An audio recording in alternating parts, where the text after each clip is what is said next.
The outrageous decision by the ICC prosecutor, Karim Khan, to seek arrest warrants against the democratically elected leaders of Israel is a moral outrage of historic proportions. It will cast an everlasting mark of shame on the international court. Israel is waging a just war against Hamas, a genocidal terrorist organization that perpetrated the worst attack on the Jewish people since the Holocaust.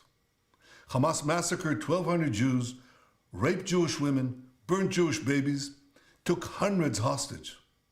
Now, in the face of these horrors, Mr. Khan creates a twisted and false moral equivalence between the leaders of Israel and the henchmen of Hamas.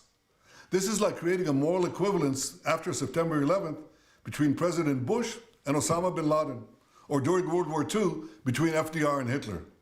What a travesty of justice, what a disgrace. The prosecutor's absurd charges against me and Israel's defense minister are merely an attempt to deny Israel the basic right of self-defense. And I assure you of one thing, this attempt will utterly fail. 80 years ago, the Jewish people were totally defenseless against our enemies. Those days are over. Now the Jewish people have a state, and we have an army to defend our state. Notwithstanding the blood libels Mr. Khan has leveled, Israel will continue to wage this war in full compliance with international law. We will continue to take unprecedented measures to get innocent civilians out of harm's way and to ensure that humanitarian assistance reaches those in need in Gaza. Mr. Khan also sets a dangerous precedent that undermines every democracy's right to defend itself against terror organizations and aggressors.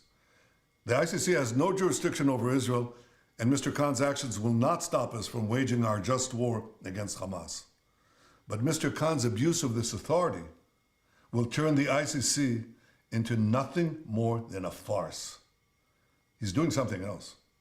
He is callously pouring gasoline on the fires of anti-Semitism that are raging across the world. Through this incendiary decision, Mr. Khan takes his place among the great anti-Semites in modern times.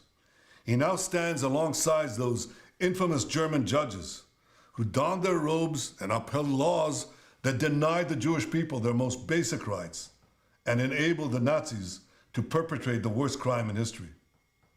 2 weeks ago, on Holocaust Memorial Day, I pledged this: no amount of pressure and no decision in any international forum will prevent Israel from defending itself against those who seek our destruction.